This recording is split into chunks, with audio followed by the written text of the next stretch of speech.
Thanks for the introduction, Lauren. All right, so let's get into it.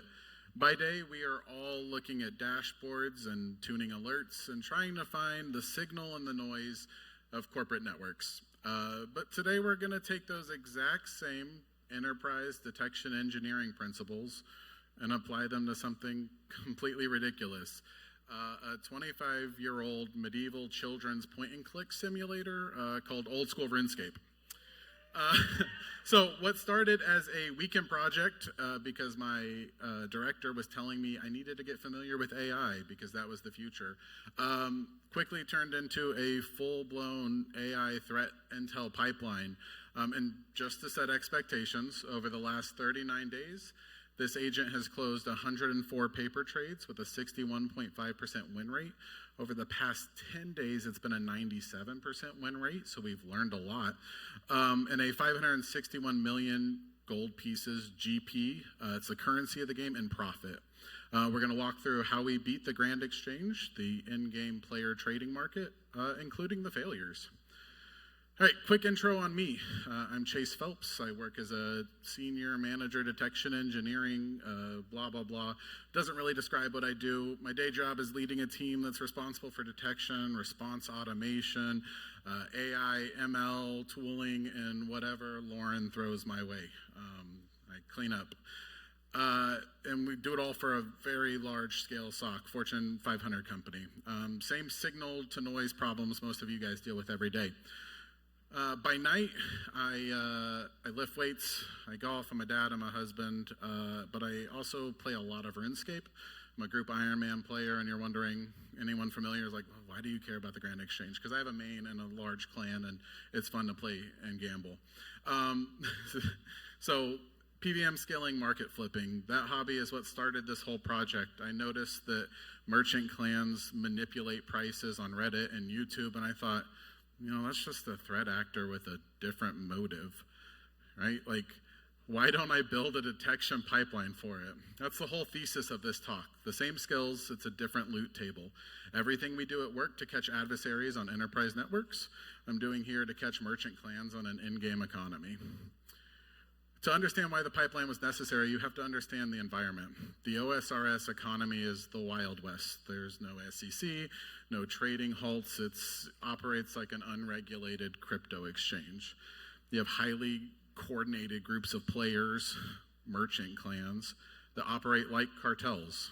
They buy massive supplies of an item, go on Reddit, spread disinformation that this item's about to be buffed, that the drop rate's changing, and then they dump the inventory on unsuspecting players when the price spikes. As a detection engineer, I view them strictly as threat actors. So here's the full pipeline at a glance.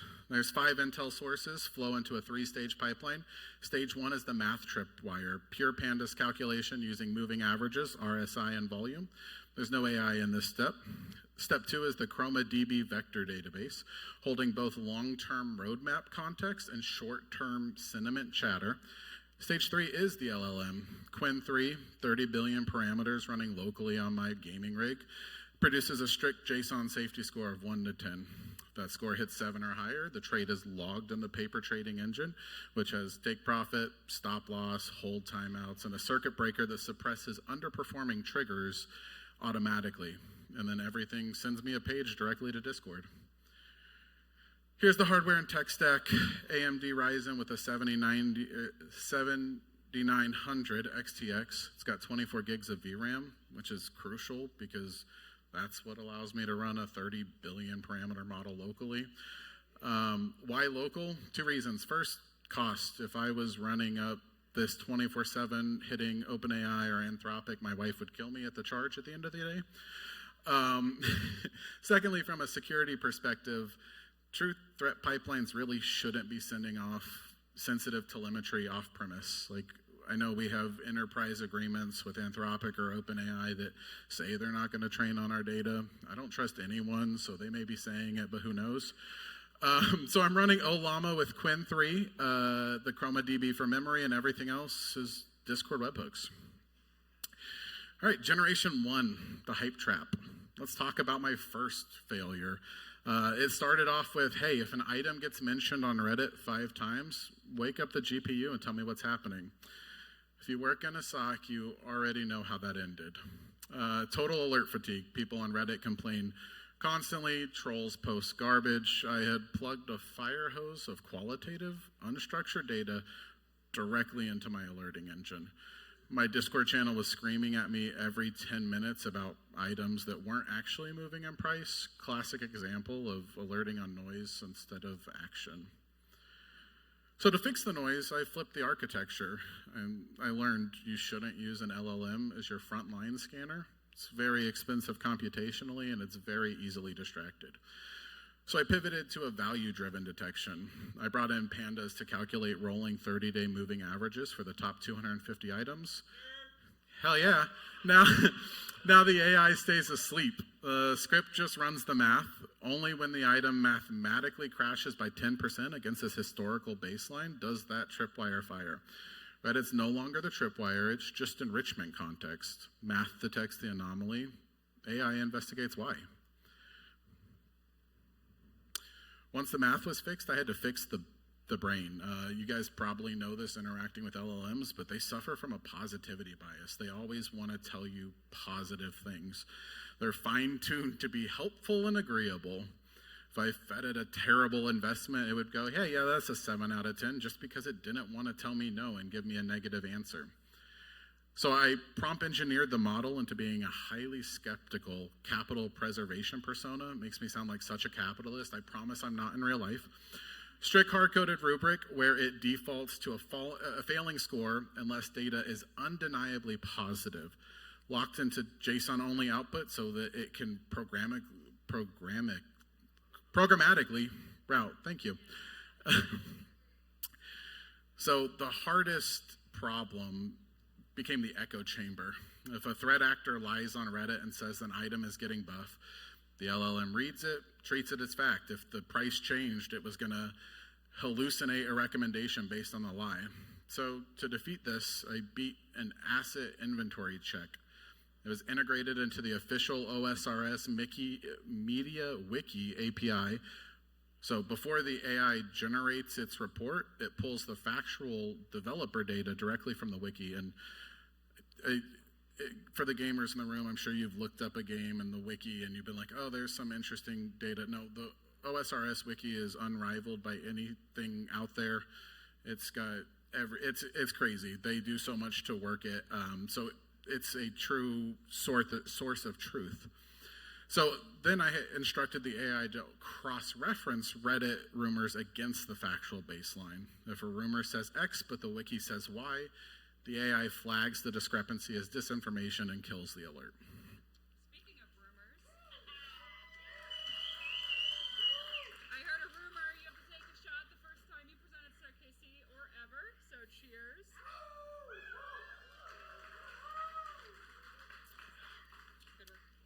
Oh boy, Jaeger. Better than Malort. That's true. So here's the payoff. The agent sleeps in the background.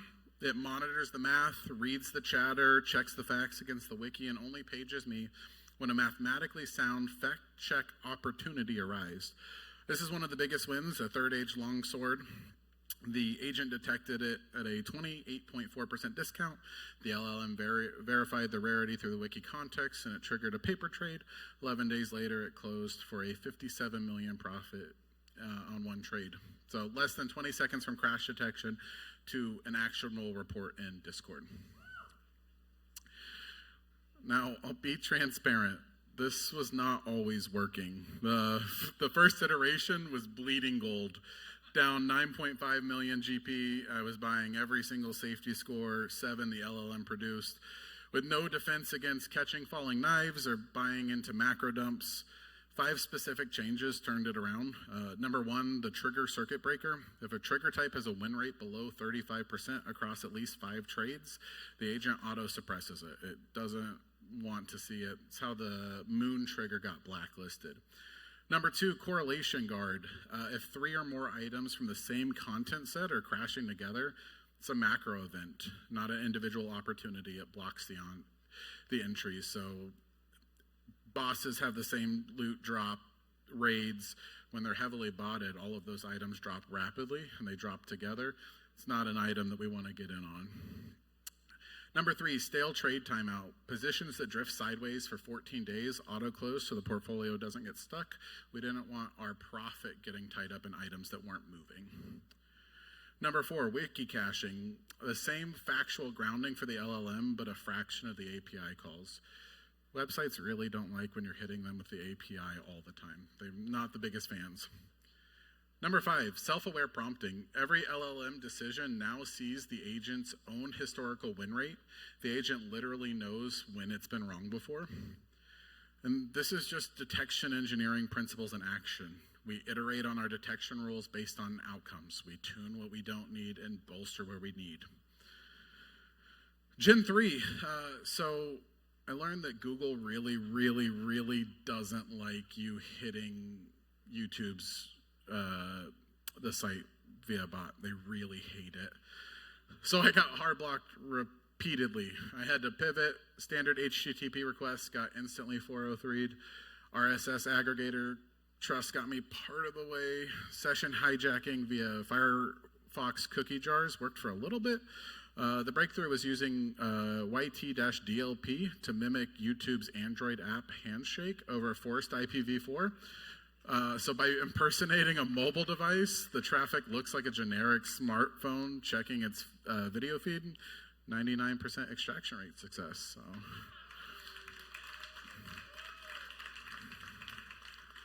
And then the historian versus the gossip. A vector database is only as good as its organization.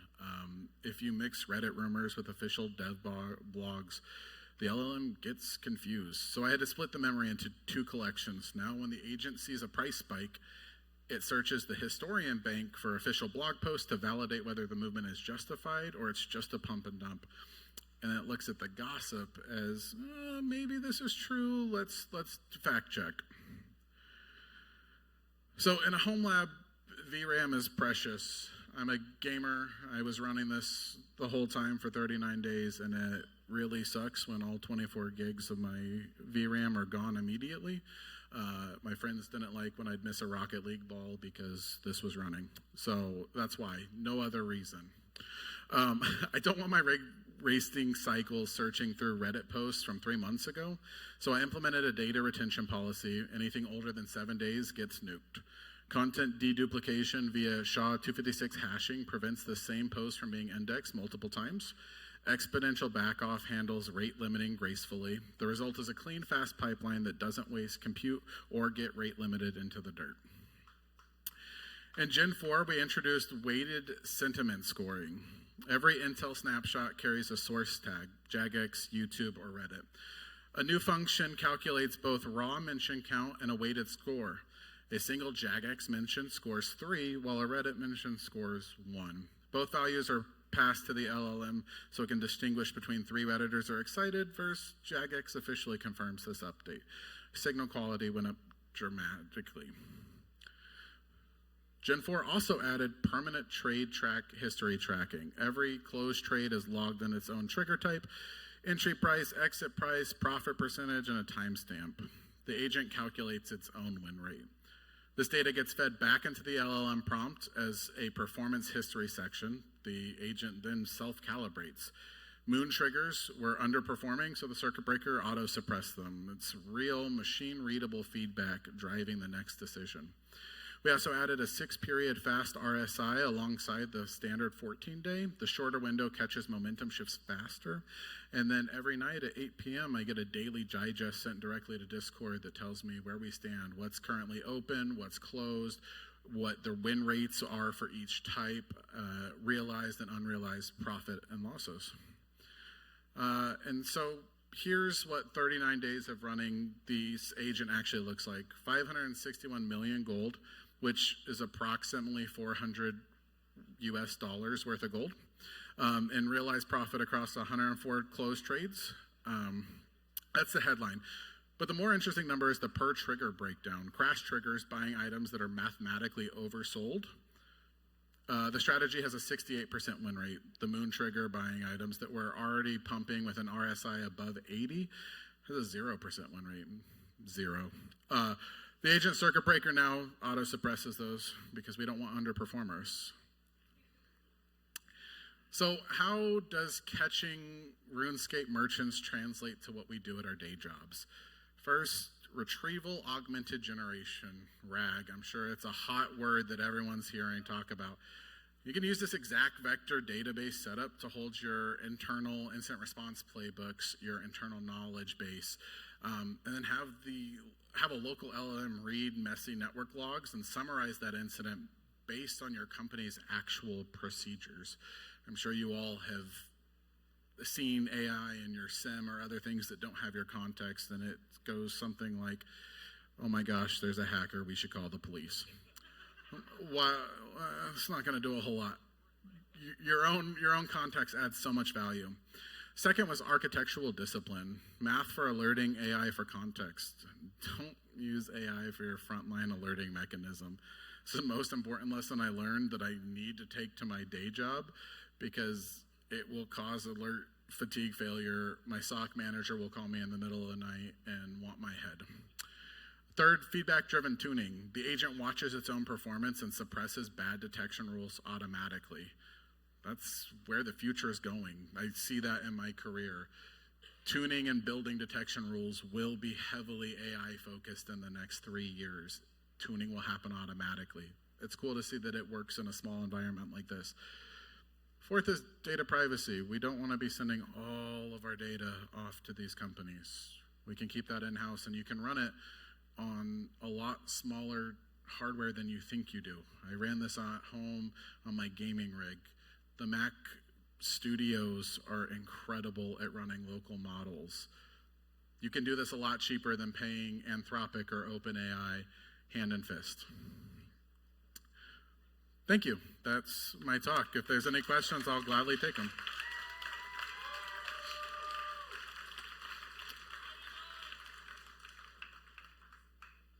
Sweet. Yes. It was about, I gave it a budget of 800 million. It never dipped below 600 million. So it used about 200 million to turn that into 500 and some odd million. Yeah. I wanted to give it something realistic that wasn't out of scope for a late game player. Yeah. To scrape the what? RSS feed. So Reddit has the ability to get a token and RSS feed. It doesn't like it very much, so you have to pull it carefully. It was a learning opportunity that if I throw it all at once, it does not like that. But yeah. Am I missing any other hands? Yes. I'm not a math guy, and I did some Google searching, and it seemed to be what would work. I'll be honest. I'm a security guy, not a math guy. This was the most math I've done into the finance side of things. It was interesting, but there probably are better options. But Google seemed to think that this would work. Yes.